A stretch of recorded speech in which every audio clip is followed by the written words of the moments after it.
Good morning class. Devbhoomi IAS academy के YouTube channel में आपका स्वागत है। भारत चीन संबंध के अंतर्गत आज हमारा दूसरा टॉपिक है अक्साई चिन और गलवान घाटी विवाद। गलवान घाटी विवाद जो कि वर्तमान में भारत और चीन के बीच सर्वाधिक सुर्खियों में है, जिसके कारण भारत और चीन की सेना एक दूसरे के आमने सामने है। ये केवल पहला अवसर नहीं है। 1950 के बाद अब लगातार अपने पड़ोसी मित्रों के साथ विश्वासघात, साम्राज्य विस्तार और हिंसात्मक गतिविधि को अंजाम देने में, जिसका शिकार न केवल भारत हुआ बल्कि तिब्बत, हांगकांग, कोरिया, दक्षिण पूर्व एशिया और वर्तमान में भूटान और नेपाल इसके शिकार होते जा रहे हैं। मैं नेपाल और भारत के ऐतिहासिक संबंध की ओर नज़र डालते हुए कहना चाहूँगा कि यदि नेपाल सरकार भारत और नेपाल के ऐतिहासिक संबंध को नज़रअंदाज करती है और चीन का साथ देती है तो चीन भेड़ की खाल में भेड़िया के समान है और अपनी साम्राज्य विस्तार नीति के तहत एक दिन नेपाल के अस्तित्व को समाप्त कर देगा और नेपाल को निगल जाएगा। चलते हैं आज के टॉपिक पर, जो कि अक्साई चिन विवाद। भारत के मानचित्र में आपको अक्साई चिन का क्षेत्र देखा जा सकता है। ये जम्मू कश्मीर के उत्तर पूर्व यानी पूर्व की ओर अक्साई चिन क्षेत्र, जो कि प्राचीन काल मध्यकाल में अत्यधिक निर्जन, वीरान, शीतकालीन मरुस्थल क्षेत्र हुआ करता था। इसीलिए दुनिया का ध्यान इसकी ओर नहीं गया, लेकिन वर्तमान में इसके सामरिक महत्व के कारण ये सुर्खियों में है। चीन ने अपने विस्तारवादी नीति के कारण इस सामरिक महत्व के क्षेत्र को अपने अधिकार क्षेत्र में लेने की कोशिश की है। ये भारत का मानचित्र, LOC भारत पाकिस्तान के बीच की सीमा रेखा, पाक ऑक्युपाइड कश्मीर, पाकिस्तान के द्वारा अधिकृत किया हुआ कश्मीर, ये सर्वाधिक ऊंचाई पर स्थित सियाचिन ग्लेशियर। इंदिरा गांधी की सरकार के तहत समय 1984 में ऑपरेशन मेघदूत के तहत इसे भारतीय सेना ने अपना बना लिया था। इसी के समीप है दौलत बेग ओल्डी, जो कि सर्वाधिक ऊंचाई पर स्थित एयरपोर्ट है और यहीं से भारत अपने पड़ोसी के नापाक इरादों पर नज़र रखता है। और इसी के समीप से DSDBO रोड का निर्माण किया गया है और उसी के समीप है गलवान घाटी, जहां पर वर्तमान में विवाद की स्थिति है। इसके अलावा ये लेह लद्दाख का क्षेत्र, पैगोंग झील, भारत तिब्बत के बीच की झील, सर्वाधिक ऊंचा पर स्थित खारे पानी की झील, नाथुला दर्रा सिक्किम में, नेपाल और भूटान, और तवांग मठ अरुणाचल प्रदेश में। ये है नेफा, नॉर्थ ईस्ट फ्रंटियर एजेंसी के नाम से प्रसिद्ध अरुणाचल प्रदेश और भारत तिब्बत के बीच 1914 में निर्धारित हुई मैकमोहन रेखा। ठीक है, आइए चलते हैं अक्साई चिन की ओर। अक्साई चिन वर्तमान में जम्मू कश्मीर के उत्तर पूर्व की ओर लगभग 37,244 लगभग 38,000 वर्ग किलोमीटर का क्षेत्र है। 5,000 मीटर की ऊंचाई का क्षेत्र है, जो शीतकालीन मरुस्थलीय क्षेत्र है। इसीलिए मध्यकाल और आधुनिक काल में भारत का ध्यान इसकी ओर नहीं गया था, लेकिन चीन ने आधुनिक काल में और मध्यकाल में ही इसकी ओर अपनी नजरें गड़ाई हुई थी। जम्मू कश्मीर राज्य के इतिहास को अगर देखा जाए तो 19वीं शताब्दी की शुरुआत में ही पंजाब के राजा रणजीत सिंह ने, ये पंजाब का क्षेत्र, पंजाब के राजा रणजीत सिंह ने जम्मू कश्मीर, कश्मीर घाटी और लेह लद्दाख क्षेत्र पर अपना अधिकार कर लिया था। 1808 में जम्मू, 1819 में कश्मीर घाटी और 1834 में लेह लद्दाख क्षेत्र को अपने अधिकार में ले लिया था। अर्थात कश्मीर के राजा किशोर सिंह को पराजित कर दिया था। उसके बाद 1839 में कश्मीर के राजा रणजीत सिंह की मृत्यु हो गई। उसके बाद 1839 में पंजाब के राजा रणजीत सिंह की मृत्यु हो गई। 1841 में चीन ने इस अवसर का लाभ उठाकर लेह लद्दाख क्षेत्र में अपनी गतिविधियां बढ़ा दी, लेकिन चीन की हार होगी, चूंकि इस क्षेत्र में ब्रिटिश भारतीय सेना पहुंच चुकी थी। और 1845-46 में प्रथम आंग्ल सिख युद्ध हो गया, जिसमें पंजाब के सिखों की हार हो गई। इसलिए अंग्रेजों ने पंजाब के अलावा संपूर्ण कश्मीर के क्षेत्र पर अधिकार कर लिया था। चूंकि इस युद्ध के दौरान कश्मीर के राजा किशोर सिंह और उसके पुत्र गुलाब सिंह ने अंग्रेजों का साथ दिया था। इसीलिए 1846 में अमृतसर की संधि हुई थी। 1846 में अमृतसर की संधि के तहत इस कश्मीर के भाग को अंग्रेजों ने गुलाब सिंह को 75 लाख रुपए में बेच दिया था। अर्थात गुलाब सिंह कश्मीरी रियासत का पहला राजा था। और 1846 से लेकर 1947 तक कश्मीर पर अंग्रेजों का अधिकार रहा, लेकिन वहां पर कश्मीरी रियासत के राजा गुलाब सिंह और उसके वंशज राज करते रहे, जिसका अंतिम राजा राजा हरि सिंह, जिसकी महत्वाकांक्षा के कारण भारत और पाकिस्तान के बीच कश्मीर समस्या बनी हुई है। 1846 की बात अगर की जाए तो अंग्रेजों ने चीन के साथ अपने संबंधों को सुधारने की कोशिश की थी, लेकिन चीन ने इस क्षेत्र में कोई रुचि नहीं दिखाई। उसके बाद 1865 में पुनः अंग्रेजों ने चीन के साथ अपनी नीति और अपने बॉर्डर को लेकर इस क्षेत्र का सर्वे करवाया था, लेकिन उसके बावजूद भी चीन ने इसकी ओर कोई ध्यान नहीं दिया। अतः W.H. जॉनसन के नेतृत्व में जॉनसन रेखा W.H. जॉनसन ने इस क्षेत्र को जॉनसन रेखा घोषित कर दिया था, जिसे आज भारत अपनी सीमा रेखा मानता है और इसका आदर करता है, सम्मान करता है। लेकिन चीन ने न तो इसका आदर किया, न इसका सम्मान किया और न इसे कभी सीमा रेखा माना। ये बात थी 1865 की। ठीक है, जॉनसन समझौते के तहत ये कहा गया था कि ये अक्षय चिन्ह का क्षेत्र जम्मू कश्मीर या लेह लद्दाख का ही क्षेत्र था, जो प्राचीन काल में संभवतः शिजियांग प्रांत का हिस्सा रहा होगा। इसके बाद 1878 में 1878 में चीन ने इस शिजियांग प्रांत पर अधिकार कर लिया था और साम्राज्य विस्तार के तहत चीन का ध्यान इस अक्षय चिन्ह की ओर आने लगा। अब उसे सीमा रेखा से संबंधित समस्याएं सामने आने लगी। उसके बावजूद भी अंग्रेजों ने 1899 में 1899 में भारत और चीन के बीच सीमा रेखा के निर्धारण हेतु मैकार्टनी मैकडोनाल्ड लाइन का निर्धारण किया।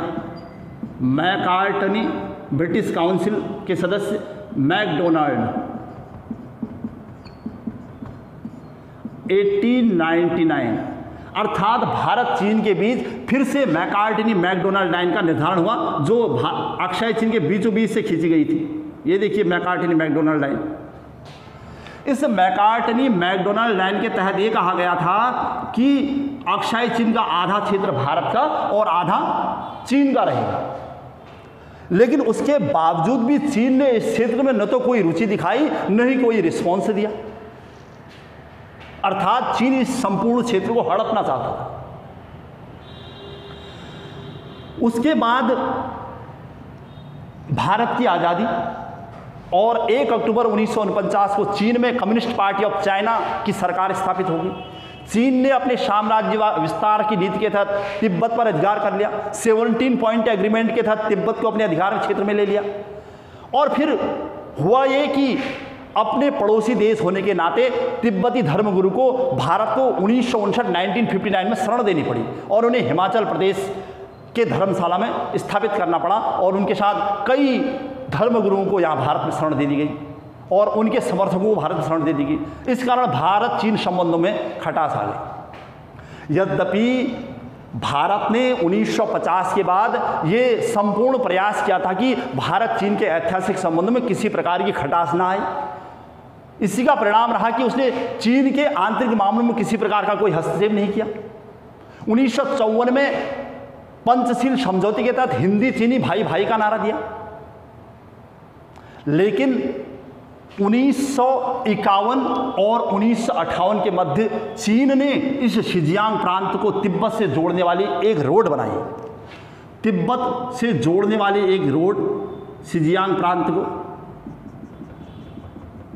बिना भारत को सूचित किए हुए जब इस रोड का निर्माण किया गया और 1951 से लेकर 59 तक ये जब रोड बनकर तैयार हुई, तब भारत को इसके बारे में पता चला तो भारत ने इसका विरोध करना शुरू कर दिया। भारत और चीन के संबंधों में खटास आने लगी। कारण 1962 में चीन ने भारत पर आक्रमण, और अचानक हुए इस आक्रमण में चीन ने भारत के 5 राज्यों की सीमाओं पर हस्तक्षेप किया। नाथुला दर्रे जो कि व्यापार का एक महत्वपूर्ण केंद्र था, उसको रोक दिया गया। तवांग मठ पर आक्रमण किया गया, मैकमोहन रेखा का उल्लंघन किया, अतिक्रमण किया गया। इसके अलावा उत्तराखंड, हिमाचल और लेह लद्दाख क्षेत्र तक विस्तार किया गया। अंततः एक समझौते के तहत उसे 90,000 वर्ग किलोमीटर क्षेत्रफल के इस नॉर्थ ईस्ट यानी नेफा क्षेत्र को छोड़कर लेह लद्दाख की ओर अपना विस्तार कर दिया और मैकार्टनी मैकडोनाल्ड लाइन का विस्तार वर्तमान एलएसी तक कर दिया। यही चीन की साम्राज्यवाद विस्तार और हिंसात्मक नीतियों का प्रमाण है, जो कि आज की एलएसी और तिब्बत पर उसका एक छत्र राज। यह है समस्या अक्साई चीन की। 37,244 वर्ग किलोमीटर क्षेत्रफल में फैला, आज भी भारत और चीन के बीच विवाद का कारण बन चुका है। दूसरी समस्या मैं आपके सामने रखता हूं।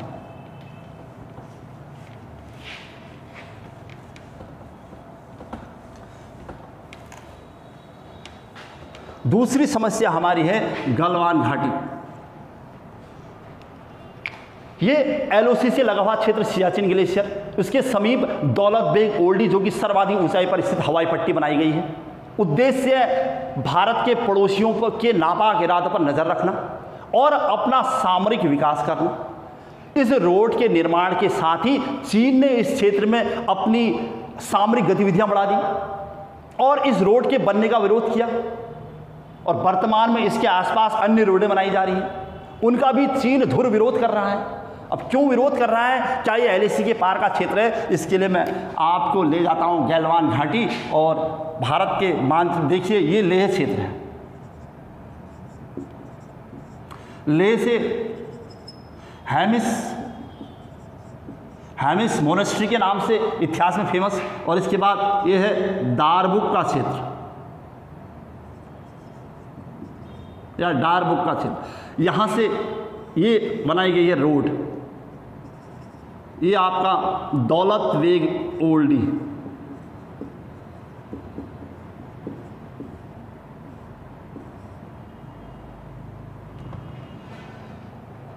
ये महत्वपूर्ण क्लास मैं उन वीर सेनानियों को समर्पित करना चाहता हूं जो 15 जून को गलवान घाटी में शहीद हुए हैं, और भारतीय सेना के उन अमर शहीदों को याद करना चाहता हूं। इसके माध्यम से उन सिपाहियों को जिनको इस क्षेत्र से संबंधित जानकारियां नहीं हैं या जो आज इस क्षेत्र में रात दिन अपनी सीमा पर नज़र रखे हुए हैं और देश के लिए मर मिटने को तैयार हैं। ये देखिए दौलत बेग ओल्डी रोड, जिसे DSDBO रोड के नाम से जाना जा रहा है, जो लेह, हैमिस, दारबुक और दौलत बेग ओल्डी को जोड़ती है। इसका नाम है DSDBO। BRO के योगदान से 2019 में इसका निर्माण कार्य पूरा किया गया है। लगभग 255 किलोमीटर की इस रोड से भारत की सामरिक स्थिति मजबूत हुई है। यहाँ पर भारत के चेक पॉइंट हैं ITBP और आर्मी के। इस रोड के पूर्व की ओर अगर आप देखेंगे ऐसे, यहाँ से एक नदी बहती है। ये नदी आई, इस नदी का नाम है श्योक नदी। श्योक नदी श्योक घाटी से निकलकर अपने दक्षिणवर्ती दिशा में बहते हुए इस क्षेत्र की ओर चली जाती है। प्राचीन काल में तिब्बत और शिजियांग प्रांत के लोग इस नदी के सारे व्यापार किया करते थे और जाड़े के दिनों में नदी जम जाती थी, लेकिन गर्मियों में इसमें अत्यधिक तीव्र गति से पानी आता था, जिस कारण व्यापार करने वाले व्यापारियों की मृत्यु तक हो जाती थी। इसलिए इस क्षेत्र में इस नदी को रिवर ऑफ डेथ के नाम से भी जाना जाता है।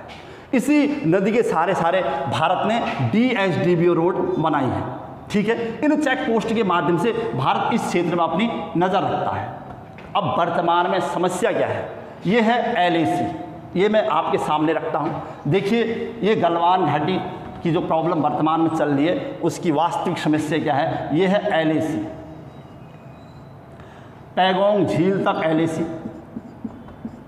पैगोंग झील भारत तिब्बत के बीच की झील, चीन जिसे अपना मानता है, और यहाँ पर है Galwan flush point, Galwan flash point.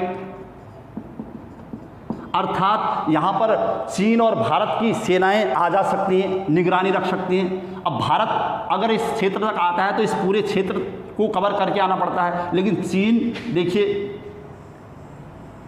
ये है गलवान नदी, गलवान घाटी से आने वाली गलवान नदी, और इसी गलवान नदी के आसपास चीन ने अपना रोड बना रखा है। ये चीन का मजबूत रोड है। यहाँ पर चीन ने अपने चेक पॉइंट 1 और चेक पॉइंट 2 यहाँ पर बना रखे हैं। यहाँ तक चीन ने अपनी मजबूत रोड बना ली है। इस चेक पॉइंट 1 और 2 के बाद गलवान नदी के सारे चीन की कच्ची सड़क है। ये चीन की कच्ची सड़क जो कि PP-14 यानी इसे PP-14 के नाम से जाना जाता है या गलवान फ्लैश पॉइंट के नाम से जाना जाता है। ये LAC पर लगा हुआ क्षेत्र है। ये वर्तमान में सुर्खियों में है। फ्लैश पॉइंट का मतलब है यहाँ से भारत की आर्मी यहाँ तक आ सकती है, यहाँ से चीन की आर्मी यहाँ से आ सकती है। वर्तमान में चीन ने इस कच्ची सड़क के सारे अपनी सेना यहाँ तैनात कर रखी है और भारत इन चेक पोस्टों के माध्यम से इन क्षेत्रों पर गतिविधियाँ जारी रखता है, नज़र रखता है और अपने लाइन ऑफ एक्चुअल कंट्रोल के पश्चिम की ओर देश की रक्षा के लिए तैनात है और इस क्षेत्र में भी भारत के गतिविधियां जारी हैं। जब ये गलवान नदी अपने पश्चिम की ओर आती है तो धीरे धीरे आगे बढ़कर ये श्योक नदी में मिल जाती है। ये लगभग 8 से 10 किलोमीटर का क्षेत्र है।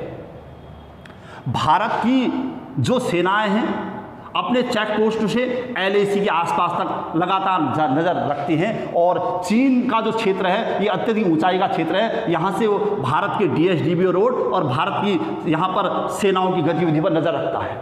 भारत को नुकसान ये है कि जब वो यहाँ से यहाँ की दूरी पैदल दूरी तय करता है, एक तो उसके समय की बचत नहीं हो पाती, अधिक समय लगता है, सामाजिक आर्थिक नुकसान होता है। दूसरा, कभी भी चीन के क्षेत्र से आक्रमण होने की संभावना रहती है।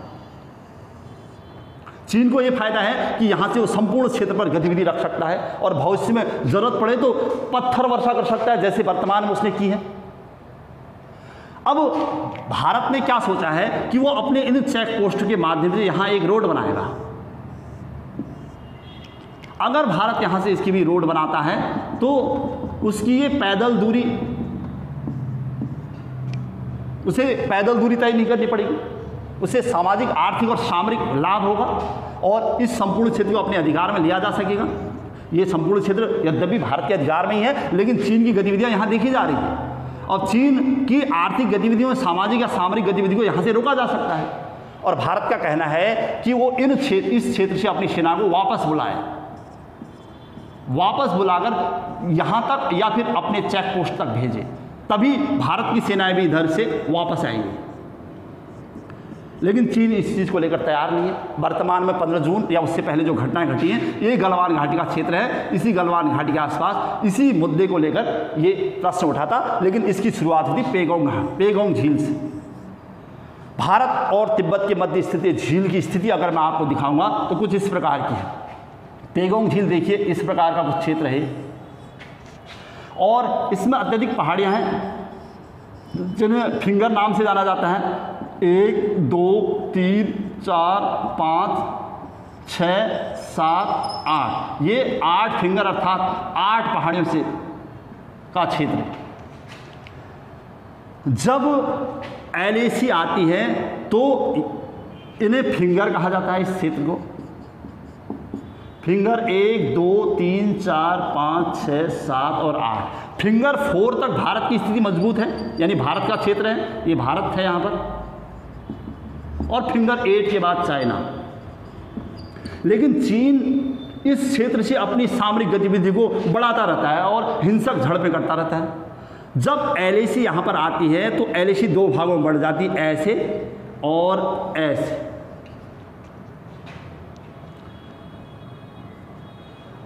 भारत का कहना है कि जो वास्तविक LAC है ये है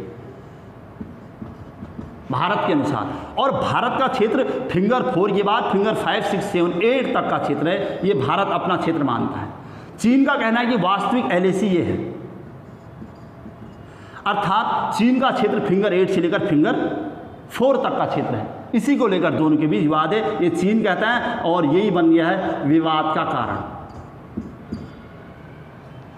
ठीक है, तो वर्तमान में जो गतिविधियां यहां पर देखी गई हैं कि फिंगर 4 और फिंगर 5 के मध्य चीन की सामरिक गतिविधियां देखी गई, तो भारत ने इसका ऑब्जेक्शन किया, तो भारत और चीन की सेनाएं आपस एक दूसरे के सामने आ गई।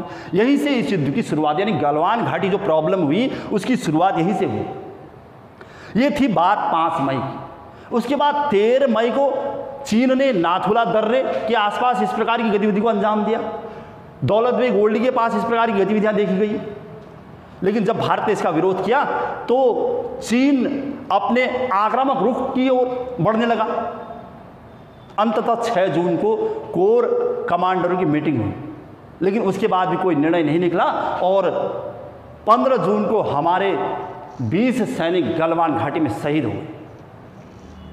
ये 15 सैनिक जो गलवान घाटी में शहीद हुए, ये केवल भारत और चीन की समस्या के विवाद के बीच समाप्त हुए सैनिक नहीं है, बल्कि ये भारत माता के वीर सैनिक हैं जिन्होंने अपनी देश के लिए, देश की अखंडता और उसकी समृद्धता के लिए अपने प्राण की बलि दी है। 1962 से लेकर अब तक न जाने कितने वीर सैनिक शहीद हुए हैं और चीन ने अपने कितने न जाने कितने वीर सैनिकों को बलि की बेदी पर लटका दिया है। युद्ध कोई अंतिम परिणाम नहीं होता। युद्ध के अलावा भारत को अगर चीन को नियंत्रित करना है तो उसके व्यापारिक, उसके आर्थिक, उसके सामरिक गतिविधियों पर नजर रखनी होगी। चाणक्य नीति कहती है कि शत्रु का शत्रु मित्र होता है, इसलिए भारत ने चीन के शत्रु राष्ट्रों को अपना मित्र बनाना होगा। इसमें ताइवान, हांगकांग, दक्षिण पूर्व एशिया के देश, तिब्बत और भूटान जो भारत का अभिन्न मित्र रहा है, और नेपाल जो कि भारत का प्राचीन काल से ही पड़ोसी रहा है, इनमें अपनी सामरिक आर्थिक गतिविधि को बढ़ाना होगा और चीन पर एक आर्थिक और सामाजिक दबाव बनाना होगा। क्योंकि चीन वर्तमान में कोरोना संकट का जिम्मेदार घोषित किया जा चुका है, कोरोना संकट का जिम्मेदार देश घोषित किया जा चुका है, और इसके अलावा अपने पड़ोसी देशों का, जिन पर चीन ने कभी जबरदस्ती अपनी सामाजिक गतिविधियों के माध्यम से, हिंसा के माध्यम से या साम्राज्य विस्तार के माध्यम से उनको अपने एकाधिकार में लिया, वो अब स्वतंत्र होना चाहते हैं। इसलिए भारत उम्मीद करता है कि वो पड़ोसी देश भारत का साथ दें और चीन को उसके नापाक इरादों में सफल न होने दिया जाए। और मैं उम्मीद करता हूं देश के प्रत्येक जनमानस से कि वो हमारी सेना का डट कर साथ दे, हमारी सेना का साथ दे, और ताकि हमारी सेना और देश आक्रामक नीति के माध्यम से चीन को बैकफुट पर ले आए। आज भारत एशिया का सबसे शक्तिशाली राष्ट्र बनने की ओर है और चीन को इस बात का भय है कि अगर भारत एशिया का सबसे संपूर्ण महत्वपूर्ण राष्ट्र बन जाता है तो चीन इस प्रकार की गतिविधियों से आशंकित है। इसीलिए वो दुनिया का ध्यान गलवान घाटी या अक्साई चीन विवाद की ओर ले जाना चाहता है और इसके अलावा अब भारत के पड़ोसी देशों पर अपनी नज़र रखे हुए है। मैं भारत की सेना और देश के प्रत्येक नागरिक से ये कहना चाहूँगा कि कब तक बोझ संभाला जाए, युद्ध कहाँ तक टाला जाए, कब तक बोझ संभाला जाए, युद्ध कहाँ तक टाला जाए। दोनों ओर लिखा हो भारत, सिक्का वहीं उछाला जाए। दोनों ओर लिखा हो भारत, सिक्का वहीं उछाला जाए। इस बिगड़ैल पड़ोसी को तो फिर शीशे में ढाला जाए। तू भी है राणा का वंशज, फेंक जहाँ तक भाला जाए, फेंक जहाँ तक भाला जाए। जय हिंद, जय भारत।